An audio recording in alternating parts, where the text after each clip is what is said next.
coaching for over 25 years, 25 seasons. He was selected in 1992 as the Washington State Football Coach of the Year. And one of Tim's specialty is just developing team. And he's got a perspective from one as a player, as a teacher, as a coach, as an assistant principal, as a principal, and eventually a superintendent of several districts throughout Washington. So I'm excited to just let Tim take over and share. So Mr. Tim Yeomans. Yeah.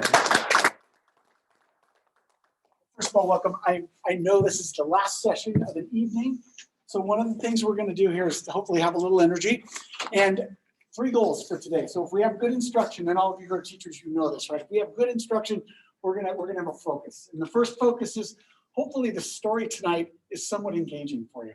And I think it's relevant. I think it's something you'll connect to. And it's something that some of you are brand new, starting a new program. So hopefully that will feel good. The second thing is you need a takeaway, right? You need something you can put your hands on, something that you can use. And tonight, my goal is to give you something that has 2 pieces that you can take away and implement in your program.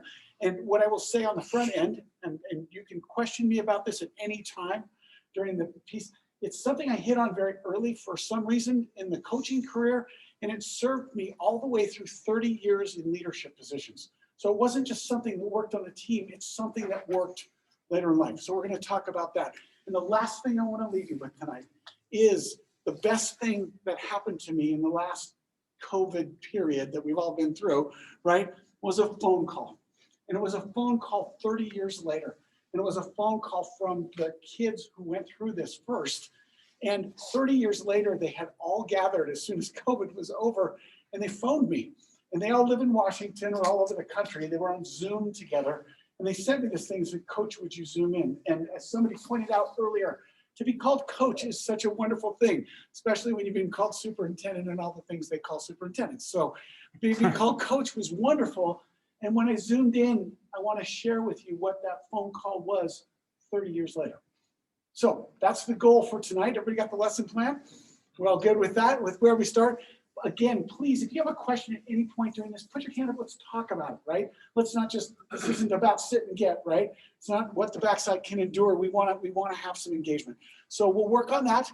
And then as we go through, if there's anything that doesn't line up again, just ask as we go. So I want to take you to a moment in time. And the moment in time was a school, and I'll speak to the specifics of that later, but it was a school that happened to be in the state of Washington. The school had been busy losing 24 football games in the previous 3 years. But what was interesting about it was at that particular school, and this wasn't me, there was a principal at that school. It was a she, and she actually came from Alaska, of all things. And she was working very hard on the culture of the school, because the school was performing, but they weren't performing because they knew what they were doing. They were performing just because of where they were, right? It's like having talented athletes walk onto your team, right? They can play, right? But are they doing the very best they can? The answer in that school was no, they weren't. And the people that were the most talented were not contributing, they were taking. So I want you to think about that for a minute, because we can all relate to that moment where we were in a place where we were surrounded by talented people, but it was not something we were part of. There were people that were complying with whatever they had to do as far as the minimum, but they weren't sharing the ownership of where this was. To cut to the chase, they basically said, we're going to start over again. And this woman, who did not know whether the ball was pumped or stuffed, and that had nothing to do with the fact that she was a woman. She didn't know anything about football other than she told me this, and it was very interesting because the next time I heard it was 25 years later from the president of Washington State University. She said, football is the front porch of our school, and right now it's a mess. And I will never forget that. I was 26 years old. She looked at me, she says, football is the front porch of our school, and right now it's a mess. And I thought to myself, wow, that's really what it is. And here we all know this, and I just want to share this with you. How many of you have ever seen 1,000 people at an English test? The answer is none of you have, right? There's never a crowd for a chemistry experiment, never. You all have colleagues that have taught for 30 years, and they've never put their product on display on Friday night, ever, right? You are accountable on Friday night. When I say you are accountable, your kids are accountable, your community is accountable. That's the deal. And this woman knew this. So we went through the interview process. I was 26 years old. I was coaching the freshman team at the time. And this is not an I thing. This is a we thing, right? And those three words that are so important in our deal. And if you're writing something down, this might be your first thing. Get rid of the words me, my, and I, and use the words we, us, and our. This is our team, right? These are our values. These are our norms. This is what we do. That's a powerful place to be. If it's my team, there is no shared accountability and any ownership. If it's our team, we are a family. We live here together. So she said one thing, and she asked a question of all these people. What is your main goal? There were 8 candidates in this pool. 7 of them said, we're going to be a winning team, right? One candidate who wasn't very smart said, I want the students to have the best experience possible. And when she hired this person, which I was fortunate to be that, I wasn't very smart at the time, she said, the reason you got the job is you talked about the experience of the child. And she used the word child, and I thought, no, these are young men, right? These are people, but we all know what a 16-year-old in a big body is, right? They're a 7-year-old or a 10-year-old that's kind of scared, right? We know these young men that were 19 that have finally figured it out. When they were 17, they had no idea. These boys, right, up here, young men now, right? But they were just little boys in big bodies. And we are at a very, very critical spot in their life. So when we took this over, for 3 years, they've been losing. The best athletes were walking the halls. They weren't playing football, right? And the guys that were playing football were taking from the organization. They were misbehaving, right? They were being difficult with this whole thing. So one of the things, when I sat down with her, she said, what's the first thing you're going to do? I said, the first thing we are going to do is we're going to sit down and we're going to have a one-on-one with everybody in the program. We're going to spend 30 minutes with them. Who are you? Tell me about your family. Tell me about you. Tell me what you like. Tell me what you feel like you're good at. Tell me what you think we need to do as a team. And then let's move forward together.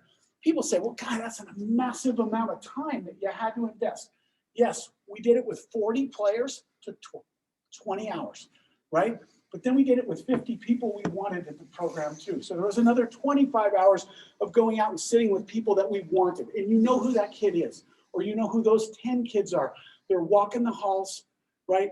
All they want to do is be part of something special, but no one has ever gone up and tapped them on the shoulder and said, hey, we want you.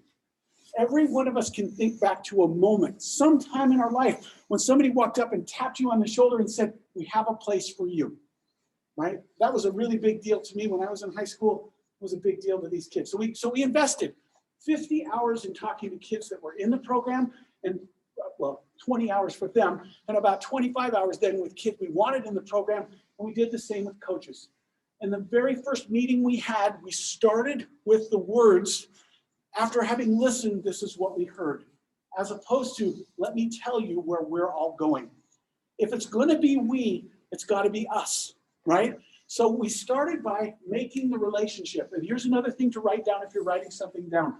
All organizations, and it doesn't matter if they're a football team, it doesn't matter if they're a great business, it doesn't matter if they're a school district, it doesn't matter if they're a university, they get down to 3 things. Relationships are at the core of everything you do. You've heard that from the kids that were up here on the screen, right? You heard that from the gentleman before, from Stephen F. Austin. Relationships are the cornerstone. Everything starts and goes back to positive relationships, right? Not the exercise of authority from a coach, but a relationship with a child who's growing into be a young man who will be a player. The second thing that gets down to is systems or organization.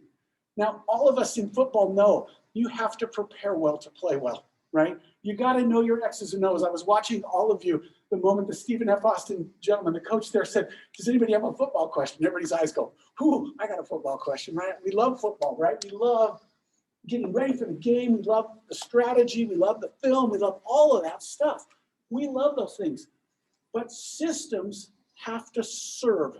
Please put that in quotes. Systems that serve. Why do we say that?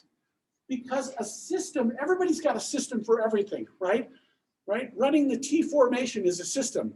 That may not be the system you want to use today to play football. It's a system, right? The question is, does it serve the purpose today?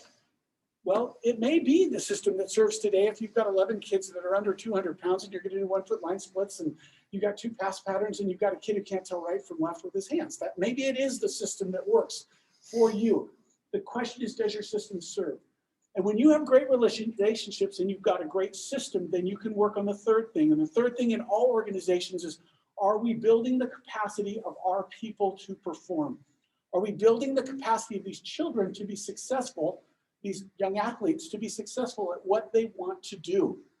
So first thing we needed to do is we needed to make good citizens. So we had to really work on the relationships. That was the first thing we did. The second thing we needed to do is make sure that our coaches were on the same page.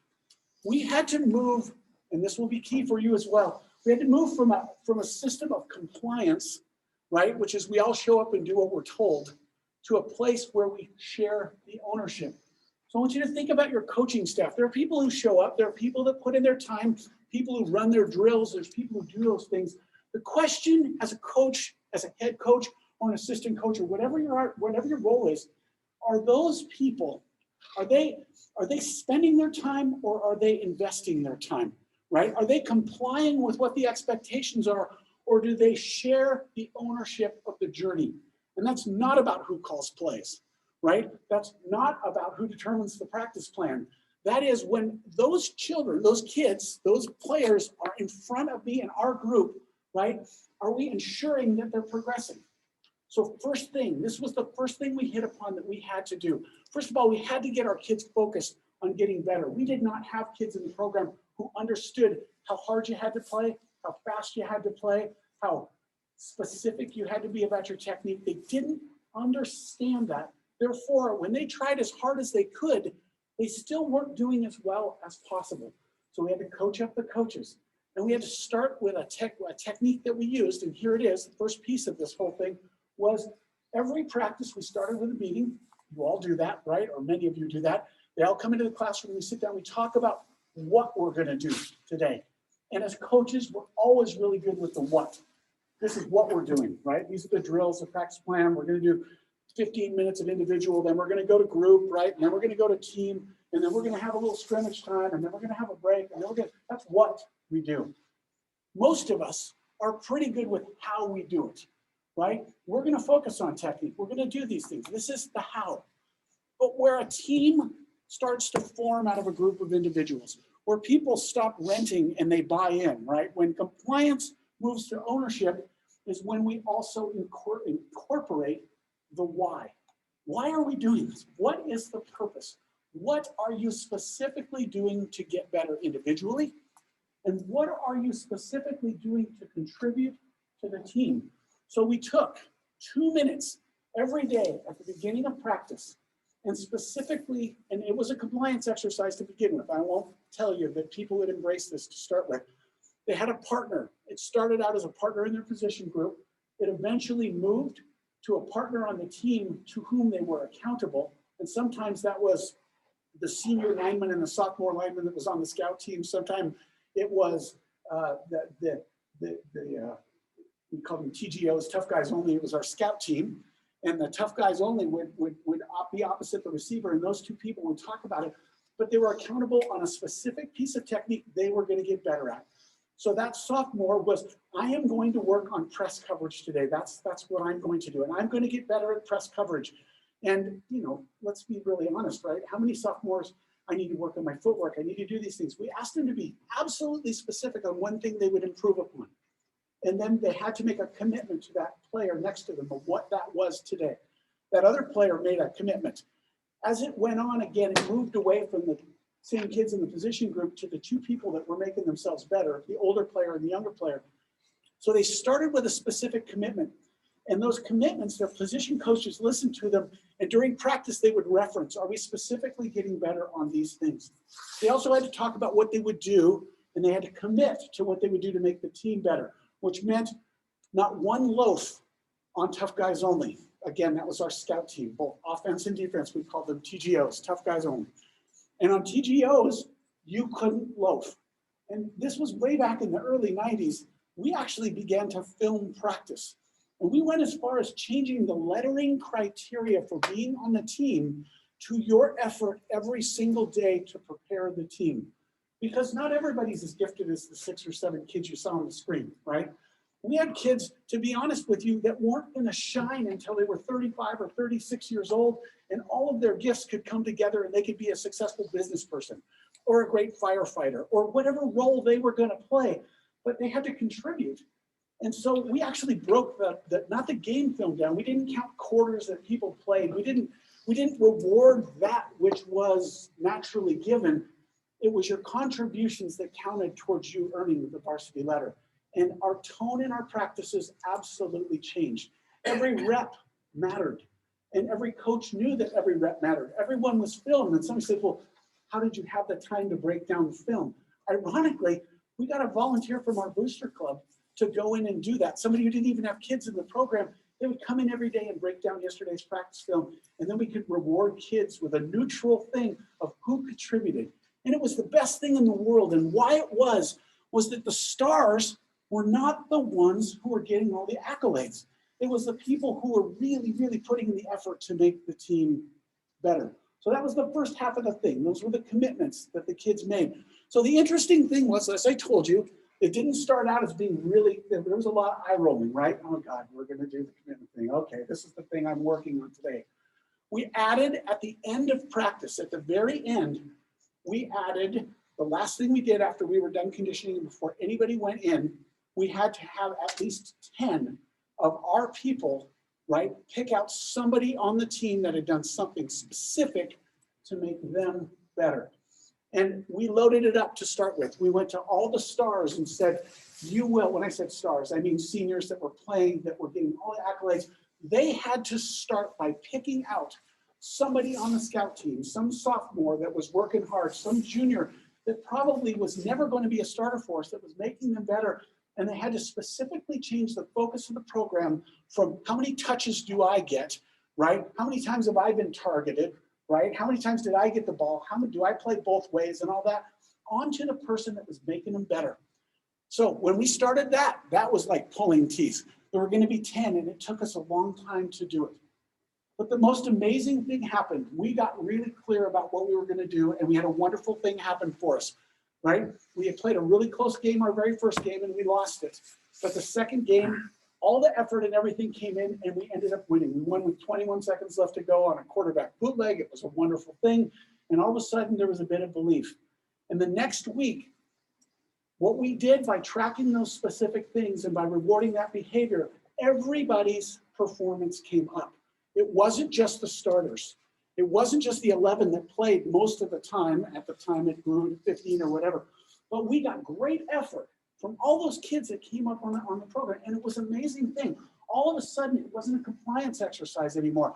All of a sudden, we had little glimmers that the kids were sharing the ownership of the journey. Now, make no mistake, we had to be great at preparation. We had a decent scheme. We only had one kid over 200 pounds. I know you'll all laugh at that.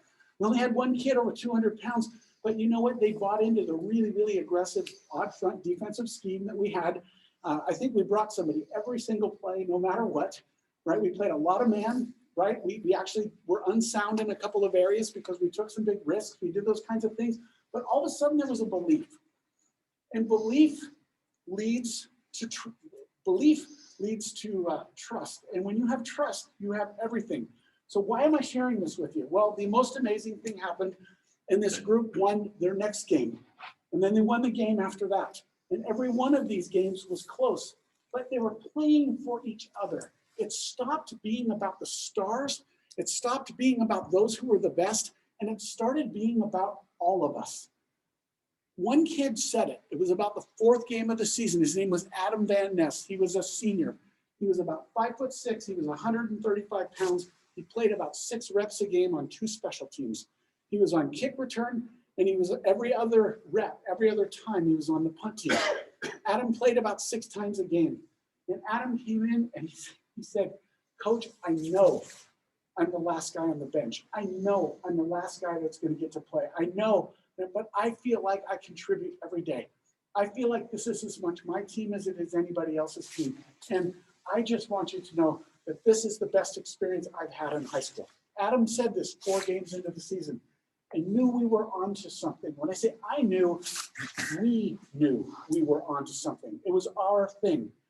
And the most amazing thing happened. We didn't have to prompt kids at the end of practice to give positives to their teammates. They started actually looking for it. And imagine high school kids. In college, you can see somebody doing this, but imagine high school kids starting practice with a commitment with each other, right? You play opposite me on TGOs, on scout team, right? I need you to give me a great look. Make sure you have your right hand down. That's how the person from Meadowdale, team we used to play, would do it, right? They always bring the end hard off the edge. Please come hard at my outside. They started to understand the game and they linked their improvement, their specific thing to what they needed. And everybody did this. And then we took 2 minutes at the beginning of practice when we'd gone over the plan to do that. At the end of practice, it was the most wonderful thing to see these athletes reach out to their teammates and not only give a positive, this is what you did, but you know what they started to do? They gave affirmation. You matter, right? And that kid who's 5'6" and 135 pounds, who's at the end of the bench, a comment was made earlier. Please tell me your name one more time. Justin, you mentioned about Pop Warner and the Pop Warner team where it's all about winning. And the 6 kids that sit out and they never play, right? The 11-year-olds that never play, that sit on the side because, or whatever the minimum 8 plays game or whatever it is, right? But the point is the message is clearly sent. This isn't about you, right? This is about winning a championship that who knows what it is. And here was the point. The kids were winning, but winning wasn't the focus. Winning was a byproduct. Winning was something that was happening because of how people were behaving, because of how people were embracing and supporting each other.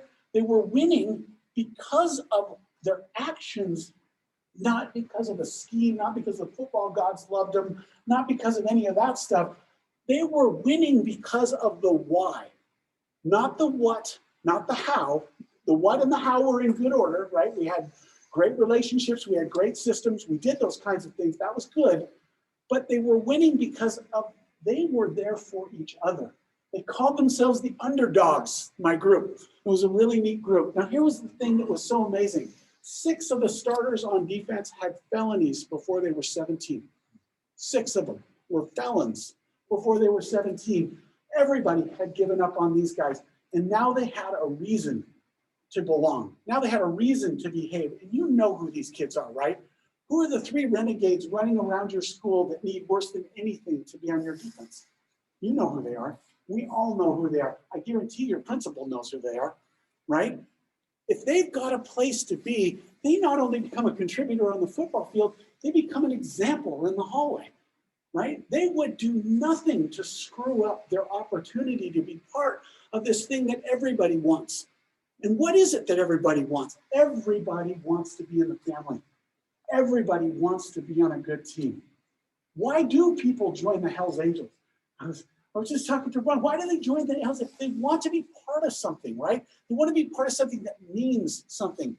We are the gatekeepers to the front porch of the school. You are the gatekeepers to the front porch of the school. People want to be part of what you have. They don't really know about X's and O's. As the young man said on the whole deal, he didn't really understand football, right? You do, but the rest of the people don't.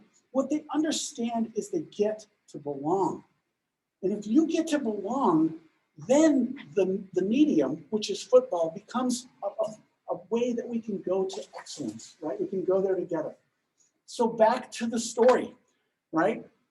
We lost the game 14-7 on the last play of the game to the team that we were competing with in the middle of the season. Lake Stevens was their name, very good team. They were in state finals many years in Washington, right? We lost to them in a very, very close game. And it was the most amazing thing. When we came back into the locker room, it wasn't me as the head coach that said it. The seniors who had embraced this stood up and said, we're all going to recommit to each other. We're all going to do the very best we can. We are all going to do this because we've been awful forever. We're going to be champions. I will never forget this. It was one of the moments when you know maybe in this world you've made a contribution because all of a sudden they had become a family themselves. We went on to win our next 3 games in a row and became conference champions We then won our very first, it's called a district playoff game. It's before you got to the state level in Washington. A team that had absolutely run us up and down in the jamboree, we ended up beating 45-12. It was a wonderful affirmation from where they had started to where they went. And it wasn't about the win. It was about watching this group of people play for each other. As we got better and the scores got better, all those people that were contributing got to play meaningful plays in the game, right? They got to get in. And it became this badge of honor, not for the seniors to play every play in the game, but to go so hard so early that everybody who was helping them get better to get in. And to watch them was an amazing thing. What happened at the end of the season was even better, was the parents would come around at the end of the games, and you know what this is like, right? And they would listen. And the positives, we call them positives at the end of the thing, the positives got longer and longer because people had lots of neat things to say. And as it turned out later on, I had some parents come up and said, you know, we started doing that at home. We started being really specific at breakfast about what we were going to get better at. And every single night we talked about what we had worked on and who in the family had made you better. I thought that was a really wonderful affirmation. So the long and the short of the story was this team became conference champions. They won their first district playoff game. We stayed at that school as a group for 3 years. We went to the state playoffs twice. We won 22 football games during that time. It was a wonderful thing. We made it to we did the district playoffs in the first round, the round of 16. And the most amazing thing about the group was they were never particularly talented. We never had a Division I athlete. In fact, we only had one athlete play college football out of 3 years, and he played Division III, and he was lucky to play at Pacific Lutheran University on a really good team. But they were a super tight family. So 2 things as outcomes for this that I want to share with you as we go forward. The first thing was, it seemed like in the first year, it was this moment of something special, and I don't want to overstate it, so I will just say, it's like this moment of the miracle on ice. Something magical happened, and it would never happen again, and the moon and the stars aligned. But what we found out was, it was this camaraderie, it was this wonderful area of focus, it was this area of improvement, and it extended into the weight room in the summertime. It extended into, we actually had them pair up and be mentors, buddies, reading buddies with elementary kids in our school district. So the kids who were in the program had to pick somebody and they had to go out and give of themselves, something else you saw from the gentleman, Stephen at Boston. Our program grew to have 130 kids in it. It was a wonderful thing. We had 130 kids participating, freshman through senior. And again, most of them weren't coming because they were going to be great football players. They were coming because they got to be part of this thing. And the school as a whole turned a corner. And it wasn't just because of football, but it did help that all the people who were sort of on the front porch were contributors, not detractors, right? They were giving, not taking. They were contributing. They were giving of themselves in a neat way. And they understood what they were doing. They understood why they were doing it. So fast forward. So for 3 years, this wonderful thing goes on. That was a wonderful thing. And what I found out was that this wonderful practice was transferable. So when my wife and my family, when we moved, we took it with us. We moved to Bellingham, Washington. And we moved to Bellingham, Washington, because to be very honest with you, we could not be a teaching one income family and live in Seattle. It was too expensive. We just couldn't do it. Right? We couldn't make it. So we moved to Bellingham. We moved to Bellingham and started coaching. I had another team in Bellingham, and they embraced it. And they went on, and they did really good things. That was not a football team. That was actually a wrestling team of all things as it went on. But what we found was that what worked with these children, if you will, these young athletes, when it came time to go take over a school that had been perennially at the bottom of student performance, where people were moving out of the district because they didn't want their kids to go to that school, when they were just dying for something to be good at, the very first person as a principal I went and found was the football coach. I said, guess what? You're the front porch for the school. This is what we need. And that football coach that football coach is still at Mount Baker High School. His name is Ron Lepper, been there forever, been to the state finals multiple years, but he was integral when we worked together. His deal was we needed every bandit in the school playing football and behaving like a human. That's what we absolutely had to have. We had to stop people from saying, oh God, we're from Baker. And we had to change that around to Baker Pride. That's what we had to do. And my job was going to be to get every single staff member in that school to believe that they can own the outcome, not participate in the outcome, but own it. And it worked. It not only worked with the football team, it worked with the school. The most amazing thing is it also transferred. It transferred to a school district that hadn't passed a bond measure. That's how you build schools in the rest of the world. Alaska has better money than that. But in the rest of the world, you have to get people to have an election to build new schools.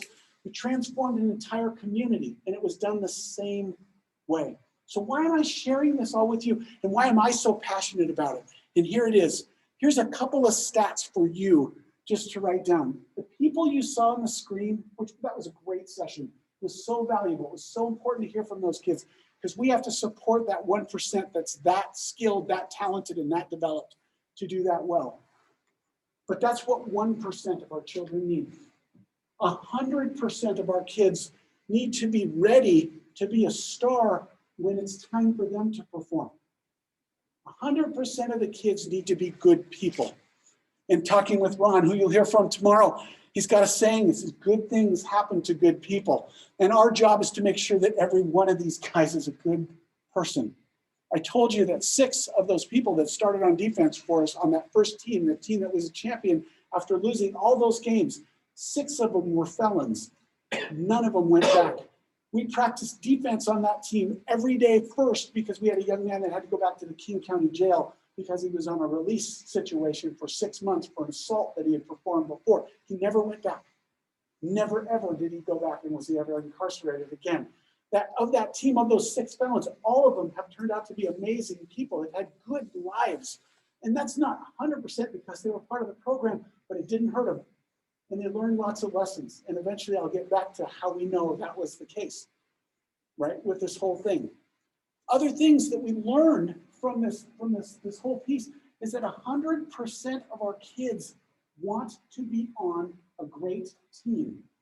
And being on a great team doesn't necessarily have to translate into, I play both ways and everybody's cheering my name and they're lighting me up on social media. It doesn't translate that. They want to belong. They want to be part of something special. And so what is special, right? Yes, people want to be successful. So we as coaches, we've got to be good. We've got to be good at the relationships. We've got to be great at the systems. The X's and O's, yes, we have to do those well. Our practice plan, yes. Do we need to coach a good game on Friday night? Absolutely. Remember, when Brian spots the ball, right? If you think about it for 5 seconds, right? That's thinking. If you think about it for 10 seconds, that's an aneurysm. That's not my line, right? That was one that somebody gave my sister. But the fact of the matter is we got to coach a good game. So we have to think about on Tuesday night what our decisions are going to be on Friday night. And here's a kicker and something to write down. We can't behave differently when the pressure is on than we do when we are forming people up. What I mean is our kids cannot see a different person on the sidelines than the one that loves them up all week long. We have to be respectful to officials. And everybody in this room knows, if you don't know it cognitively, meaning you think about it, you know it in your heart, that you can't chew on somebody for 3.5 quarters and truly expect to get a call in the 4th quarter. That's not happening. You know it, I know it. I can tell you for a fact the officials know it, right? We can't behave differently. So we must be a reflection of the values. And when you listen to Ron tomorrow, and we talk about building great young men, right?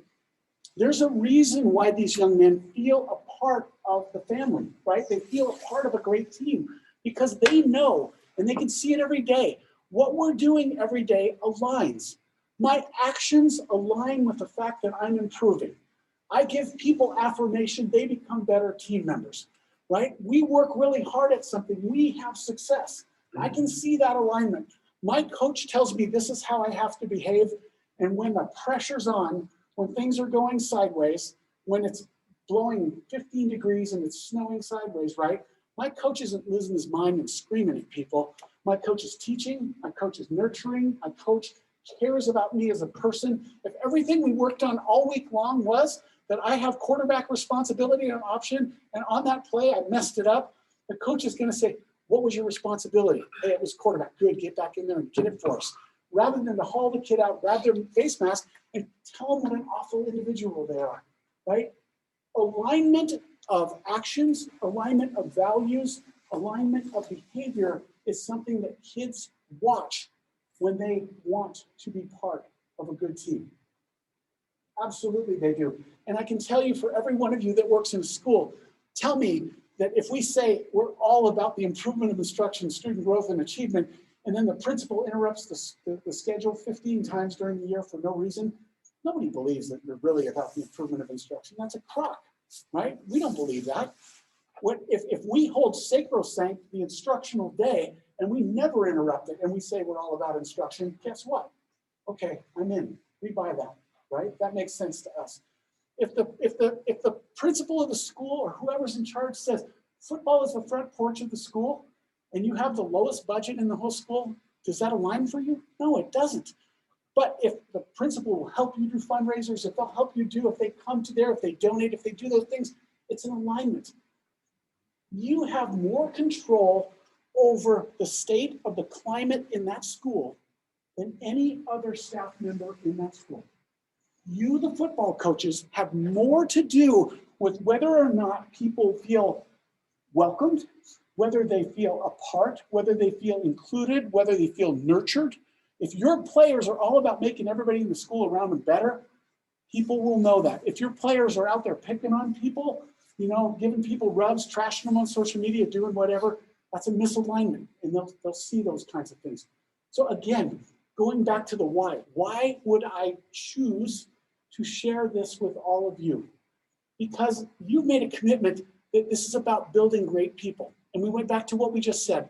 100% of the kids that you coach have to have this. They have to belong. They have to be part of something special. They have to see an example where people are willing to prepare. They have to see an example of people that want to work hard. They have to see an example of excellence, and not excellence just in performance, but excellence in being a good person, being excellent at who you are and what you are. So this leads to the last point. And the last point is the phone call. So here we are, 8 months into COVID. Things are awful. It's terrible, whatever else. My phone rings. I didn't get any previous notice of this at all. And I have connections with my former players, and I try and call them. My goal is every 3 months. So I've got about 100 of them, and about 1 or 2 a day. I just kind of ring them up every 3 months and just the same question we asked them when it was the beginning of the program. How are you doing? How's your life? How's your mom? How are your kids? How's your life? One young man, his name is John Nuttall. He's a sergeant. He runs a prison in Maine. And he took these values that we did. He actually brought them to his correctional facility, of all things. He actually works with the prisoners on these very same things. Like, who knew, right? No one had an idea. We have a young man who's a CEO of a company. He's worth about $30 million. He lives in Maryland. He does this in his company. He does it with their values. One of my favorite stories is a young man who came from a family, and you know this family, right? He had incarcerated parents. Mom was on drugs. There was no focus. You know who I'm talking about, right? His name was Jake, right? Jake persevered out of all of that, going through the program and working on these things. He became a full-time firefighter, and on his off days, and we all know these firefighters who have off days, some of them sit at home and do nothing. Jake founded a concrete company. His concrete company does $4 million a year in business. Well, he's a full-time firefighter, and he's the best dad. He's present. He's a good husband. He's a great person. So the phone call comes. What does the phone call say? Coach, we're all on the Zoom together. And there was a bunch of them that were actually in a bar, which is probably not something we espoused, but that's where they were, right? And they were talking about what they remembered. This was really cool. What did we remember when we were champions? What did we remember? And they were sharing, do you remember that day? And do you remember this drill? And do you remember this play in the game? And do you remember these things? And they said, it was so interesting because when they finally made the call, they said, we're all remembering. And I said, well, what is it that you remember? And they said, it's funny, we all remember different things, but there's one thing we all remember the same. And I said, well, gosh, this is really awesome, right? Tell me what it is you all remember the same. First of all, we remember we were part of something special. Every day we worked on something specific that made us better. And every single day we made us focus on the others around us, right, that contributed to our success. They said, that's what we all remember. We all remember the end of practice. And if we could go back and have one more day in the program, it wouldn't be to do drills. It wouldn't be to run pass routes. It wouldn't be to work on our linebacker. It wouldn't be for any of those things. We would all just like to have one more day where we all got to sit in the circle and talk about the things that we all did that day that made one another better. This was the phone call. That's the phone call 30 years later. So this is a team of kids that became champions out of despair, right? And again, it's not about one person. It's about everybody coming together. This is a team that did something that nobody expected. That particular high school had never had a football championship. In the 35-year history of the school, they'd never won once. They'd never done it. This team did something that completely belied expectations. They changed the culture of the school. They changed the way the school was perceived amongst the middle and the elementary schools. They changed the way that the district was perceived in the community as a whole. And the only thing they wanted to do 30 years later was to sit around and share what it meant to be together. It was about being good young men. It was about being a good team. It was about being a positive person. It was about working on something collectively that mattered. And the only reason it mattered wasn't because it was football, but football's pretty cool. And we all really love football, right? It wasn't because it's because people made a choice not to comply, right? I don't have to go to practice for 2 hours a day. I want to be part of something special, and I will give of myself to do that. So I would implore you, before we have some questions, or if there are any questions, simply when tomorrow comes and you're listening to Mr. Barney and you're listening to what he has to say, and we think about making people into good leaders, sometimes it happens on the football field for the 6 kids you saw right up here. Sometimes it happens for them.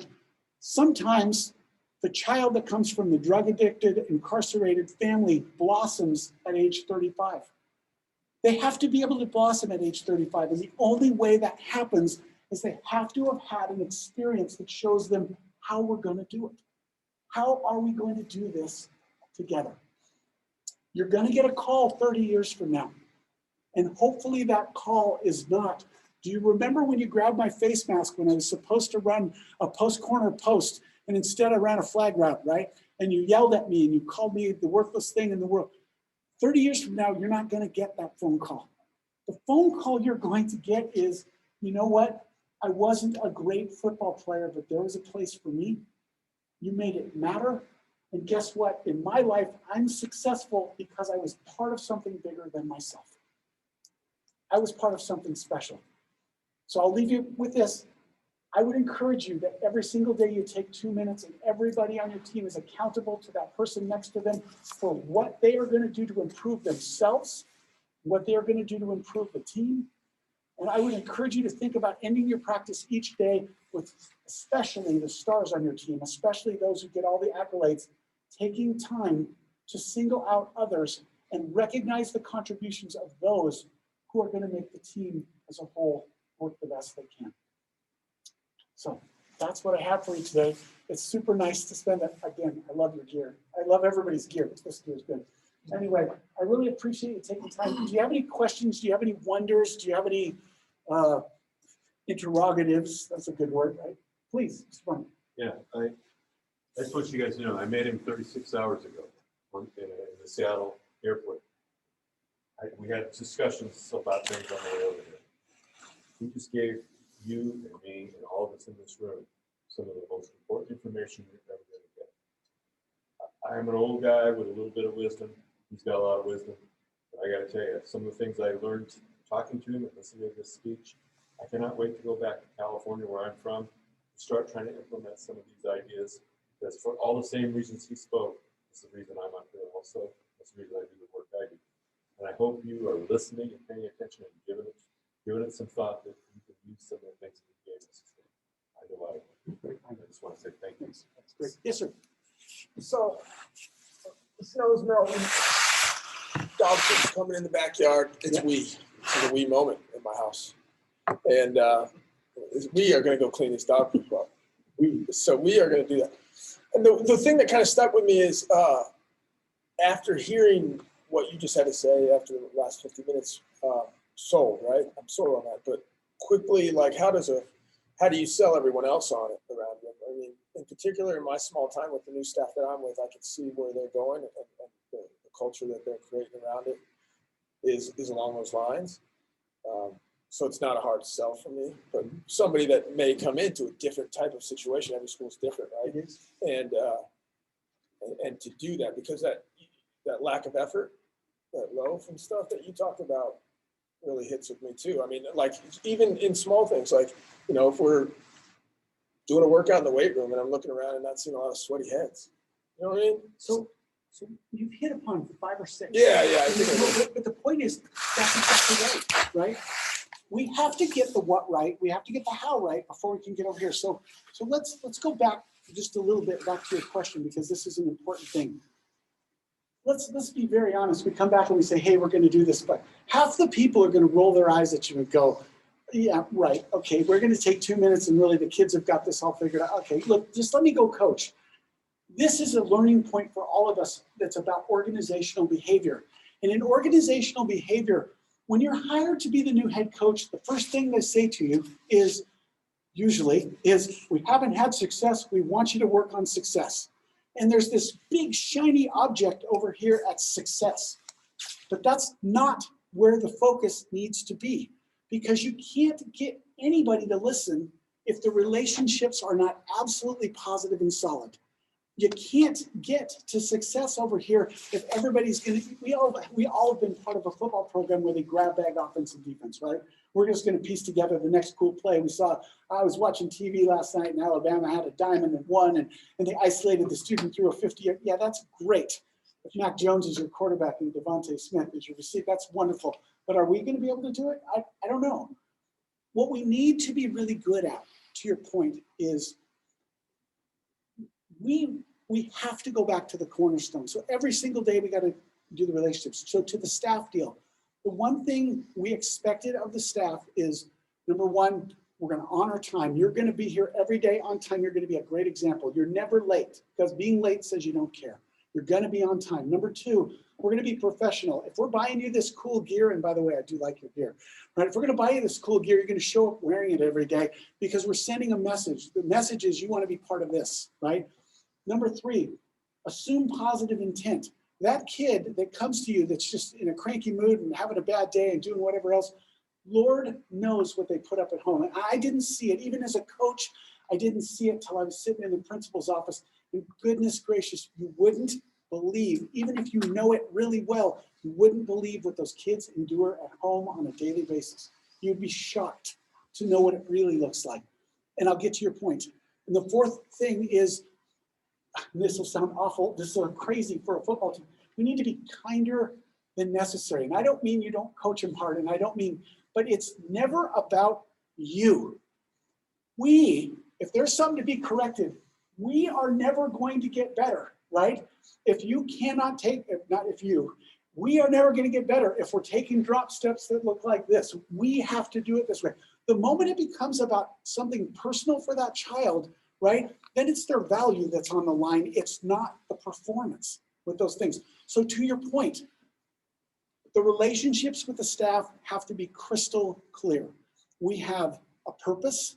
What is our purpose here? The purpose is not, the purpose can be, I know all of you want to win. I wanted to win.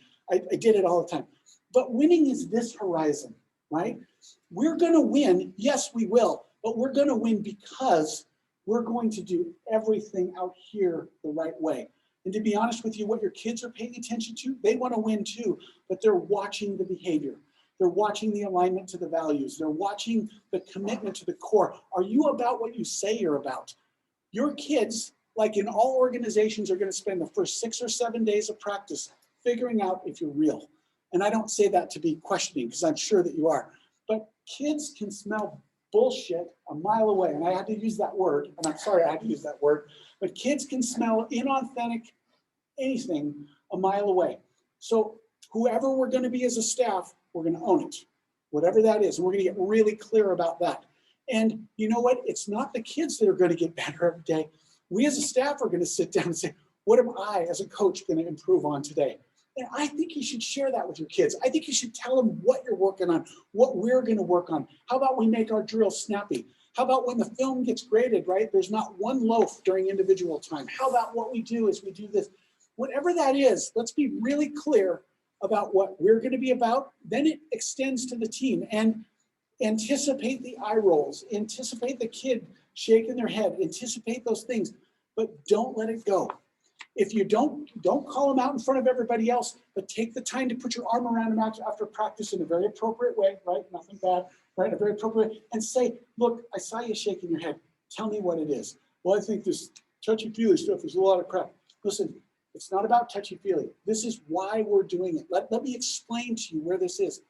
What I will assure you is once the alignment of behaviors and goals and values align with the staff, and once they begin to align with the team, what happens in that is now we want to work on performance. If I can trust you, I can trust that what we're learning and doing is going to result in an outcome. If I can't trust and all we're working on is the outcome over here, the likelihood that this occurs is much, much, much less. Every one of you that works in a school knows this, right? The principal that comes in and says, we're going to raise student performance. And you say, well, you haven't even asked me my name. How are we going to raise performance when you don't even know who I am? You don't know anything about me. You don't even know what I contribute. You don't know. As a coach who come in, we're going to go over here and we're going to win this championship. And the person over here says, you haven't even asked me what I've spent the last, maybe for the last 3 years, I've been the most dedicated guy in the weight room, and you don't even know that about me. Relationships first, systems second, then we work on performance. Long answer to a really good question. I appreciate that. Thank you for asking the question. Any other questions? I'll leave you with one thought. This. No one wants to wait 30 years for the phone call, right? You don't want to wait 30 years for the phone call. You want to be successful today. You want to be successful as we go forward. Successful organizations, whether they're a team, whether they're an entity, whether they're a gigantic corporation or whatever, you can trace them back to certain things. There's a list, and I would encourage you to get on Google Line. What are the best companies to work for, right? Southwest Airlines will pop up. And you know why? Because they treat their employees really, really well as a corporation, right? Anybody ever taken a Southwest flight? They actually smile at you. The people wear shorts. They encourage you to take whatever seat you want. They laugh. They have a good time with the whole thing. They pay their aircraft mechanics better than anybody else in the industry. An important safety tip if you're taking a plane. I know everybody around here flies Alaska. I do too. But the fact of the matter is, why do people stay with that organization? Why do they do that? They stay because they're part of something bigger than themselves. That's why people stay. That's what you can create, and that's what you have the opportunity to do, and that's why your job is the coolest thing in the world. The best thing ever anybody in my life ever called me was coach. And to this day, I wait for those phone calls to hear that word. It was that meaningful to me. I wish you the very best. As you make great people, you're going to get a call in 30 years. And I hope if you remember anything from tonight, you remember that you planted a seed with somebody that made the world better, not just for them, but generationally. You'll make it better for them. You'll make it better for their kids. You'll make it better for their grandkids. And everybody you interact with will be better because of you. I hope you guys have a good night.